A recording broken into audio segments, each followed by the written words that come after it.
Awesome. Well, hello, everyone. We can get started now. I'm Matt Arswold. I'm one of the co-founders here at LogRocket, and I'm super excited to welcome Karla Fiske, who's a VP of Product Management at Tebra, who's going to walk us through how to use CX manage better digital products. I think all of us in product management struggle with all the feedback we're getting from customers, from surveys, from all our tools. And so Karla has a really great perspective, having come from running CX teams and working in the product management space and how to bring those groups together. So super excited to have her here. And then any questions, please feel free to ask throughout the webinar here, and we're addressed as either throughout the presentation or at the end. So with that, welcome, Karla. Thank you, Matt. Good morning, good afternoon, good day, wherever I find you joining in. I'm excited to be here. I had a really fun interview with LogRocket, and it got me kind of spurring on how these overlaps of CX management and digital products kind of work together, and excited to walk through that for all of you today. We're going to go through some polling too. So if you're joining in a way that get yourself and clicking ready for some future polls as we go through here. All right. So without further ado, what are we talking about? So I'll introduce myself. I am Karla Fiske, and I am a VP of Product Management at Tebra, a healthcare technology SaaS platform. We provide a really robust end-to-end platform for small to medium-sized practices and providers. So what we're getting into today is really talking about the overlap of both customer experience and product management to really ground ourselves in a CX-centered product management. So what I'd like to do is walk through kind of some frameworks and ways that this can be made building education, but also be made practical for each of you. Okay, so who is this person on the other side of the screen? Well, these are some photos. I actually might have some folks in the audience that might recognize themselves on one of these photos, but I am a wife, I am a mother, I'm a friend, and I am an Orange Theory fan. Some fun travels that you're seeing here, and some actually older pictures of my family. We take Halloween very seriously. It's kind of ridiculous. And yes, we do love Star Wars. But professionally, kind of who is on the other side of this? Yeah, so my journey in product management is a little bit different than some, and really kind of starting at the beginning of being in a product management function, and then moving into more of the customer relationship management, into having the opportunity to stand up and operationalize a CX function in Experian. So ranging from a broad set of industries, as you're seeing here. And then moving back into product management and operationalizing those CX moments, and then also getting into leading some really great teams for some really powerful brands. So excited to be here with each of you today. All right, so I follow several CX leaders, and I happen to know Annette Friends personally, but I love this quote: "Great customer experience first needs great product management." And I think just to ground us, you know, we need these really powerful, we want to create really powerful customer experiences, right? But we also need to start with product management. So I'm guessing a lot of the folks in the audience today are coming from that product management space and how they can apply this, what this customer experience concept is. Okay, so before we get into more CX, I would love to run a poll on how many of your organizations that you come from today have CX. So would love to get a kind of read on how many of your organizations have a customer experience function today. So we're gonna run this poll. I wish we had like really fun music to play in the background. Matt, we need like the Jeopardy music or something, right? There's actually, you can hear in the street, there's some music coming through. There's music, yeah. So, Love it. yeah, my singing is not quite a level to sing the Jeopardy. Yeah, I don't know. I got to sing along to something. I think, yeah, I'll karaoke, but not right now. All right, awesome. This is great. So we've got, this is okay. Wow, half product or another team handles CX, and then a little over a third of you have a dedicated CX function, and then yeah, 20%, that 18. Yeah, that's great. Awesome. Okay, well, this will be, I think this will still have some really great content for each of you. All right, as we move into the next poll, what I'd love to hear from each of you is, what does customer experience mean to you? So I'd love to hear kind of what does customer experience mean to you? So in the chat, if you know, a couple words, phrase, formal definition, I'll take anything. Love to hear what it means to you. And you should be able to just type right into the chat. Oh, that's great. Every touch point to the customer defined. Yeah, like that one. Yep. End-to-end journey, love that. Yeah. Customers, their feelings, love that. Yep. Yeah, any experienced customer. Yeah, I love that.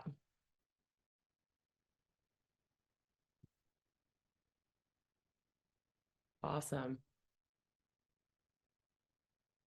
Yeah, I love that. What the customer is expecting, definitely. Trust. Ooh, this good stuff. Ease of use, value, perfect. These are great. So, okay, let's get into it. What we're going to learn today is, you know, a bit about defining customer experience and how it supports product management. Would love to get into some tools that I think could be great to add to your toolkit. And then how can we bring to life some of this into a product management practice? I'll go through a bit of a case study. And then just getting practical. So some fun things that you can do to take away from today on, like, how do you actually put this into motion? Okay, so you guys had a lot of really great definitions, and I think one way to define something is what it is not. So what you're seeing on screen here is a couple examples, and it's interesting because I think when CX was early in its kind of infancy, there was this idea that, like, oh, it's UX. Well, no, it's not exactly UX, right? UX is how we interact with the product, but CX is much more encompassing.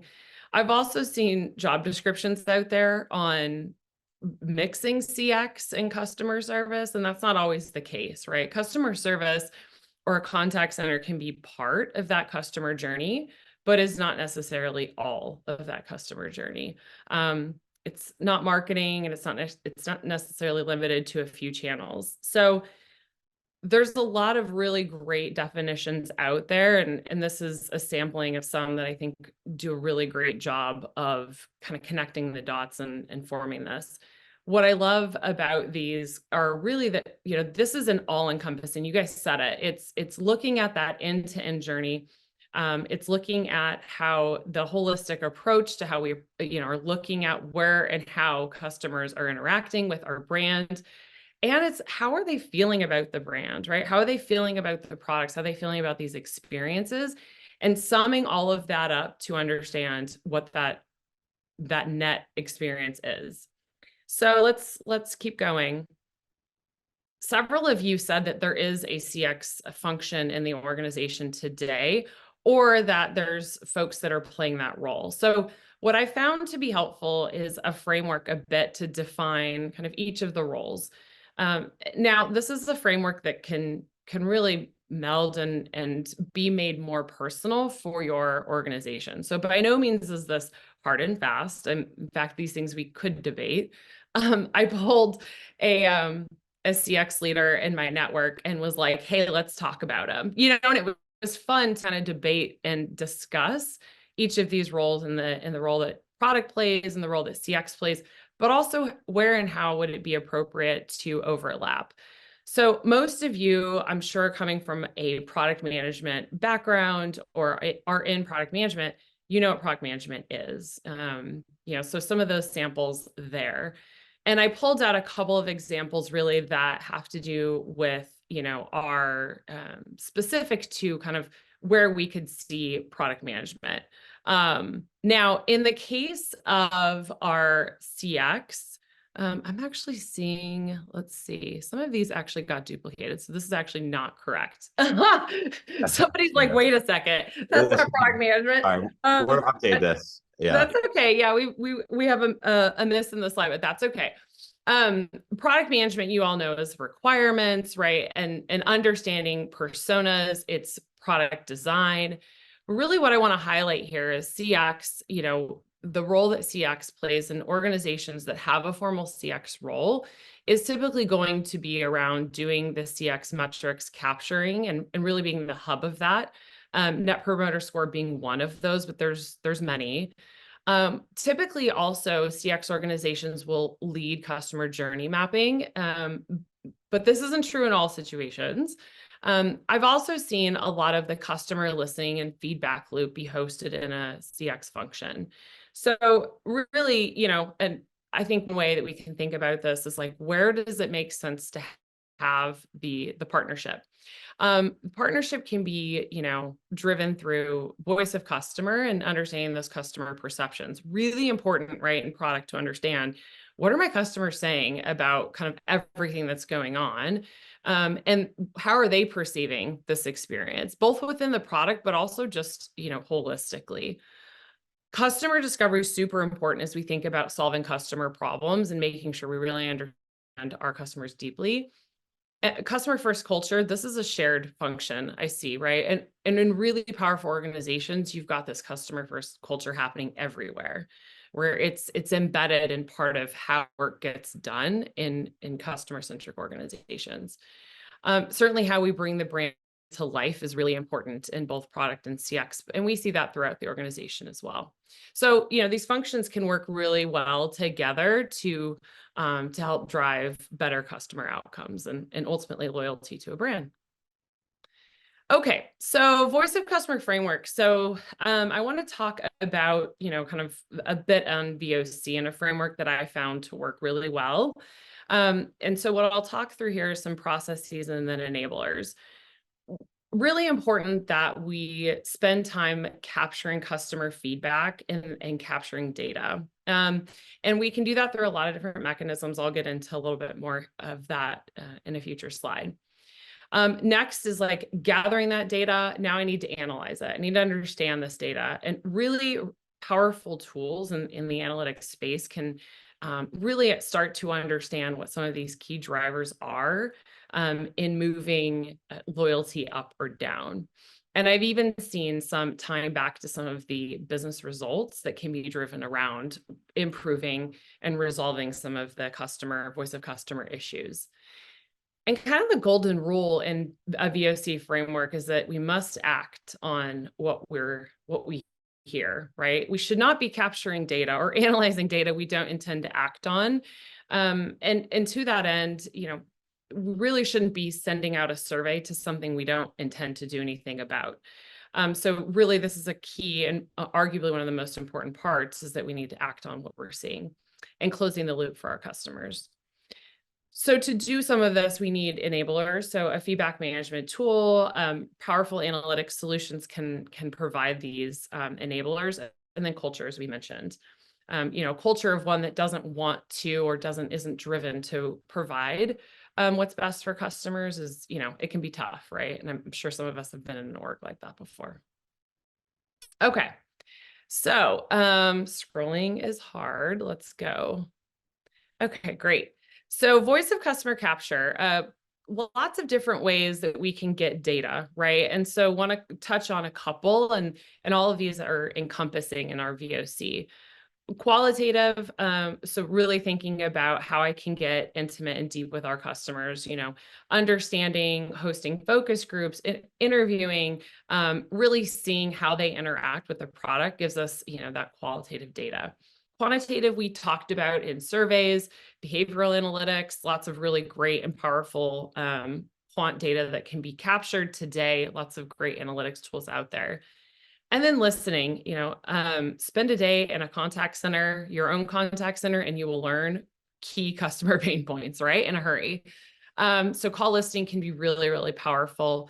Reading verbatims, straight from customers' mouths can be so impactful. In fact, I've seen in past organizations, these direct customer quotes and sort of bringing home the business case for why we want to change something can really change, can be a big piece of change management. Just watching a customer, I've definitely used some analytics tools where we would replay customer interactions that included bugs, and then we would replay them another bug, the same bug over and over. And I mean, as a product person, you're like, okay, stop. I'll solve it. It's like a slow torture, right?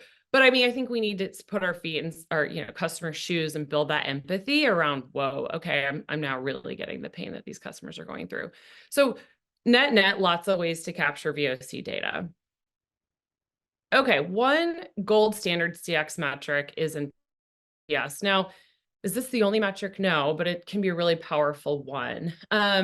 So Fred Reichheld had created the Net Promoter Score and found this to be the most representative single question to identify or predict loyalty of a brand.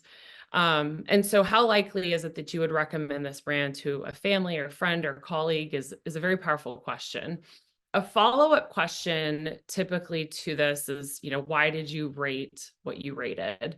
And that's where capturing those verbatims can be so powerful in analyzing key drivers of a relationship. So understanding like what is causing somebody to be a detractor and to not want to represent this brand or to recommend it. What causes them to be a promoter? So you're seeing the scale here and how this gets calculated. This is a very powerful, metric. So I would definitely, invite you all to, if you're in an organization with CX, this might be something that's shared frequently or might be not shared as often. Ways that I've seen this be captured is kind of multi-level, at a relationship level, actually starting with brand recognition. So a double blind, right? Where I might have a set of consumers out there, and I'll present a bunch of brands to them, and I'll ask them, to rate each of those brands on how likely they would recommend. So double blind study can just be interesting to understand how the brand is perceived to consumers. Then a relationship metric can be really powerful to understand a relationship with the brand. So not necessarily an interaction, but a random sampling of customers, maybe taken monthly to understand what is that? What is their perceived loyalty with the brand at any given time? And then from a relationship, we get into a transactional. And this is typically driven off of either an interaction with the product or an interaction with perhaps the contact center or other key moments of truth that we want to understand. How did that impact their Net Promoter Score? So this is not the only CX metric. We've seen others, there's others out there like CSAT that can also be used to be another quantitative metric to capture sentiment, but Net Promoter Score is the most powerful from a loyalty perspective. And Karla, I saw a question come in from Kevin. What would sort of an average NPS score be, and what are some benchmarks folks could use? Ooh, yes. So I would go to Google and type in like literally NPS benchmark. So I'll give an example. Like I think Apple is around, I did this recently, like in the 40s. Okay. And then you've got Costco, not a digital product score, which sits around like 79.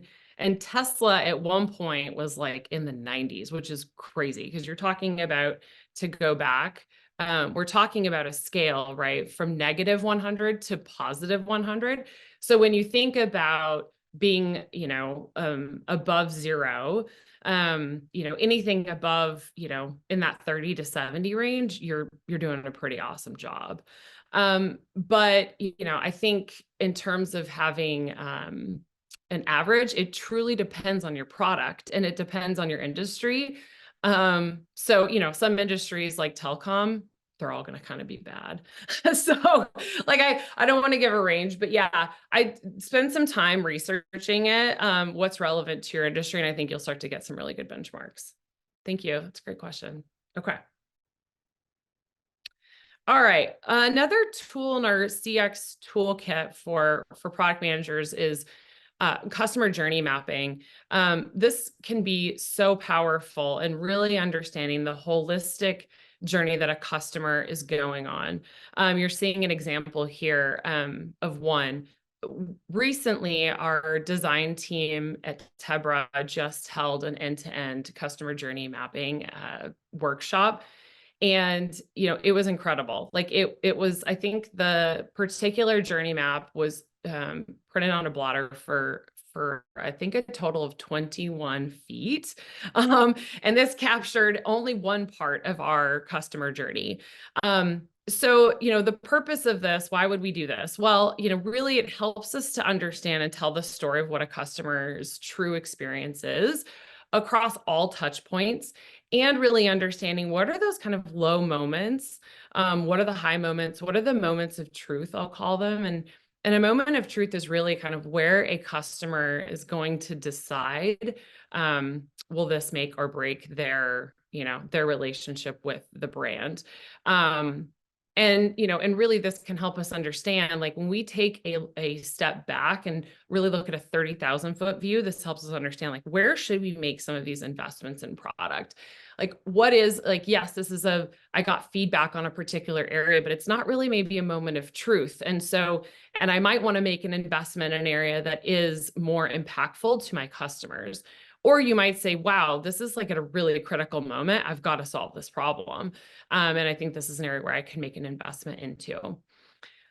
So you're seeing some steps on the screen here of how to hold these. I mean, they're definitely an investment in time. So I'm not going to sugarcoat this. This is a very powerful tool that will, involve some investment, but can be really, really impactful. And I'll get into a case study here in a bit.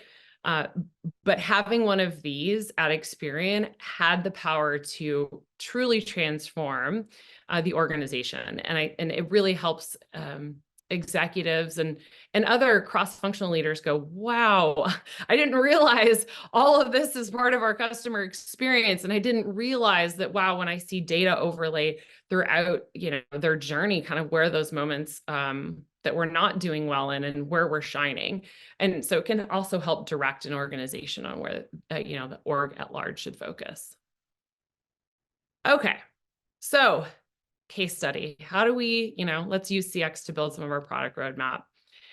I spent a decade at Experian, just one of those small data companies. And I learned so much in my time there. One of the really cool opportunities I got to have was in standing up the customer experience function for them. And so in that opportunity, I was able to start collecting customer feedback in using that VOC framework. One thing that we learned in the collection of this data was we kept seeing some interesting themes. So I'll kind of walk through what came out of that in this particular case study. So part of Experian offers a direct-to-consumer product, and that direct-to-consumer product offers credit monitoring as one of their solutions. What we were finding is a customer would enroll online, and then they would see maybe something about their credit report that wasn't accurate or wrong or fraudulent. So what the customer would contact the customer service agent and inquire about their credit report, like, hey, something's wrong. Well, the agent would tell them in this direct-to-consumer product organization, like, oh, sorry, we can't help you.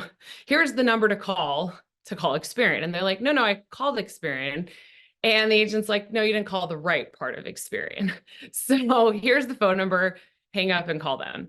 So this customer gets a survey and they are dissatisfied. And so what we were finding is this group of customers that were clearly dissatisfied with what was going on. We followed up with them. So we started a pilot group that wanted to go deeper, like what is not getting resolved. And what we were finding was that, well, they weren't connected to the bureau. So the bureau is where, they can make some of these changes through investigation and correct a credit report error or work through fraud.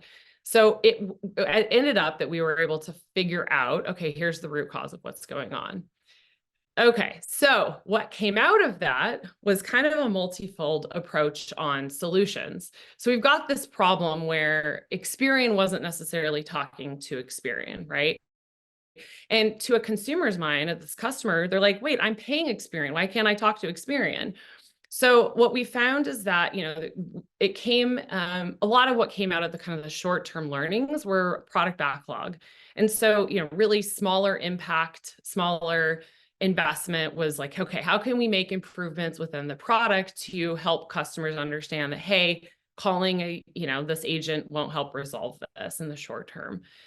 But really what led into this was more product innovation. Experian was realizing like, oh, there's this opportunity to have Experian talk to Experian. So now these two business units should work together to have an embedded product that allows me to not only get the monitoring, but also to get resolution.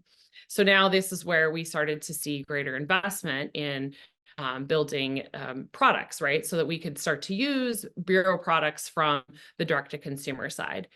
And an even bigger investment was a reorganization. And so this involved stripping out two of the contact center organizations in each of these business units, combining them to create an entirely new business unit, which was directed at this customer experience, and really helping now build one central consumer contact center. So a lot bigger investment, but also really powerful impact for the consumers. So I just kind of want to bring home that, in all of this, how did we get there? Well, we got there through collecting data. We got there through deep customer interviews and starting to uncover kind of what the root cause was. And then also I had mentioned in the previous slide around a customer journey map. So at the time we had hired a CX consulting firm, and they gathered tons of data and had this massive customer journey kind of map of all the data in the bubble, and lots of ways to represent how big of a problem it was that Experian wasn't talking to Experian. And in that journey map really helped ignite executives from around Experian to go, wow, this is a bigger problem than we thought. Oh, and also we have a bigger opportunity to solve for our customers. So it led to a really big innovation for Experian. So fun case study there. All right. So let's talk about building a CX centered product management practice. So I think one of the great ways is that we can start to put this into action, can help improve, your product management skills and really customer outcomes. So I'll kind of start from the bottom and work our way up. Going back to voice of customer, really important to gather that information from data from around your organization. So, a big chunk of you are coming from an org that already has CX. So, you might already have that natural partnership with CX, but you may not. So, one thing to consider is start to build the bridges, right? Create the opportunities to have more and more data sharing. I guarantee folks in CX are going to be thrilled to have product knocking at their door and saying, oh, I want data. And I'm sure many of you are already doing this. Also consider going into kind of a deeper learning opportunity, which, call listening can help really unlock some of this. Picking up the phone and having calls with customers directly can also really help unlock kind of what's going on, and kind of unblock some of those maybe areas that might be a little fuzzier. Also, just start thinking holistically, right? We in product are here to solve customer problems, but sometimes we need to think about what is that kind of holistic 30,000-foot view about where else are they interacting with this brand? How do I understand how that fits into my own product? So reviewing VOC data, really important. Finding key trends of where the organization at large can solve customer problems. So taking a page from my book recently, we're looking at even just contact center case types, right? And where can product management help solve some of those? Like, where are these customers having issues, that we can help resolve in a more proactive way so that they're not even having to, reach out to the contact center, right? So I think really powerful customer-centric organizations form those alliances throughout the org and say, here's how we're going to solve these customer problems, because it won't just get resolved in product management. I'm going to need to hold hands and partner with other folks throughout the organization to solve these things together. And those can be very, can be very complex, but they can also be really rewarding, kind of going back to the other previous slide on investment and outcome. Yeah, current state journeys can be really powerful to help kind of build the, like, here's what's really going on, and to help tell the story of kind of where our customers are at and, where kind of where we need to make those improvements. And then find wins. Sometimes these can be really, uncovering these problems can be kind of overwhelming. It's like, oh my gosh, these are really big problems to solve. So find the quick wins, right? You're going to find things in your backlog that are going to resolve some of those, cases of why people, why customers are calling in the contact center, or those bug bashes where you're like, I cannot watch this bug one more time in my analytics tool. I'm going to solve this for them, because it is the right thing to do for the customer, but also the business.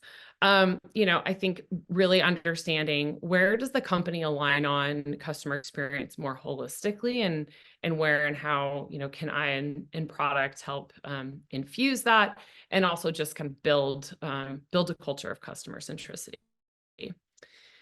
All right. I'm going to come back to it. Great customer experiences first need great product management. So, again, you all are doing a great job in product management, I'm sure. And, to that end, it does start with product management. And also just want to encourage you to, build some of those CX tools and muscles to think holistically about how can, build better products and better solutions, and ultimately build loyalty for the brands that you work for. All right, practical next steps. Yeah, we talked through some of these. I think, again, I think if CX is new in your organization, I think there's some areas that you can start, or maybe you don't have it at all. Consider taking some of the lead on where and how you and product can start to formulate some of the broader, more holistic views. You can start a VOC program, right? You can start small. It doesn't have to be, as formal, but I think consider how you want to pull in cross-functional partners into listening and understanding key customer problems. We've talked about journey mapping and how important that can be. And if you have CX in your org today, I would love to hear how you're partnering with them. What are clever ways that you're pulling together this data and reviewing it? It'd be fun to hear kind of some best practices there in organizations that have this in product management. And where and how, can you start listening on a deeper level? And then where are you finding the win-wins between, your CX organization and product too? Yeah, closing feedback loops is, it's just satisfying. There's something about going, oh, this is the problem and I help solve it. And then hearing from customers who are like, you solved my problem. You're listening, right? It's a true high in product management. So, all right, with that, I'm going to hand it over to Matt on another practical next step. Awesome. Yeah. And before we jump into questions, want to give a quick plug for LogRocket. And for those who don't know, LogRocket captures session replays, so essentially videos of your customers. And then in the last year or so, we've been using AI to summarize all of those sessions to find the greatest points of friction. So would love to hear your feedback about LogRocket, and should help augment your customer experience efforts. So awesome. But yeah, thanks so much, Karla. And I already see a few questions that have come in. So feel free to put them in the chat or in the Q&A module. But maybe you could start. Graziella asks about the difference between a customer experience researcher and a UX researcher. Yeah, I think there are definitely some overlaps in CX and user experience researching. CX research is going to tend to be more broad. Although I was having this discussion with a CX leader recently, and we were comparing notes. I'm like, well, there can be a lot of similarities. I think someone in design would define it a bit differently, in that the research that they're conducting typically is for solving, and building products. Whereas CX research is not necessarily geared towards building or solve, product specific. So CX research can be more understanding kind of core customer issues that exist, and not necessarily specific to a product. But we probably have a design expert on this call who can better define that. So I'd be interested to hear from a design leader how they would define that, but that's broadly how I would answer that. Yeah, that makes sense. And I thought it was interesting at Experian that the solutions were not necessarily product solutions, but organizational or communication. So yeah, CX researcher definitely could have different avenues to solving those. Yeah, exactly. It's a great point. Yeah. Yeah. Well, it was different. There were improvements that were made in the product, and those took, years long investment and time to build. But also, yeah, there were just like practical things like, how do we get customers not contacting the wrong contact center? Yeah. And then we have a question from Anusha about, she says, root cause analysis are still largely a manual brain toll. Do you know if that's changing with companies exploring AI and taking that toil away by optimizing the time to resolve a ticket? Yeah, I think the one way that I've experienced, AI, particularly with customer issues. Now, I mean, this is new, but well, not new. Customer experience AI solutions, and that like trying to resolve and being the first line of defense, AI can do a decent job, right, of starting to help customers resolve basic issues. Where I think there's more work to be done here is improving those experiences over time, and how those specific use cases of that are not getting resolved. I mean, how many folks on this call have gone through like an Amazon chatbot and you're like, this isn't like, no, agent, human, right? You're like, no. I need to just talk to someone. So, I think there's still an opportunity for, a lot of these AI chatbots to help be a first line of defense. Also, though, over time, using machine learning and having these like, big data structures, you could start to understand like, hey, if we can tie back some of what the original customer was asking for with actual resolution, and then feeding that machine can really be powerful, and going, okay, I need to have this chatbot didn't understand the true customer intent, and, being able to tag intent, and to test different intents through, customer keywords, a lot there. But yeah, I mean, ultimately that's a feedback loop that needs to be built and, and worked over time. And I've definitely had experience in early chatbots where it's like, oh man, like, being on the brand side of that, it's like, this is not, I know it's not working for customers. Like, and then, even just putting myself in the customer's shoes, and I'm like, oh, this is terrible. I get why people are frustrated. But it continues to have to evolve in order for it to really be powerful for a customer, and also for it to take away true cost to an organization. So be careful, right? In the beginning parts of those AI chatbots, it can actually be duplicate cost in an organization, because you still got a contact center that has to deal with the chatbot that doesn't work. While Yeah, I had that experience with Apple. I had that experience with Apple earlier today, actually, but yeah. Agent-facing AI seems to be further along, where it's not necessarily a chatbot, but the agent is getting information.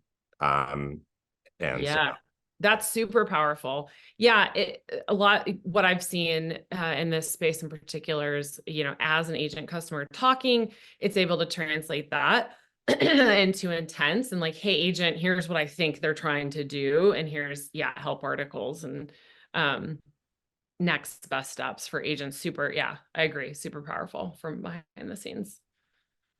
Great. Ganesh has a question about how do you embed customer experience with product management in startups when there's not enough budget? So thoughts of the product manager wearing the Yeah.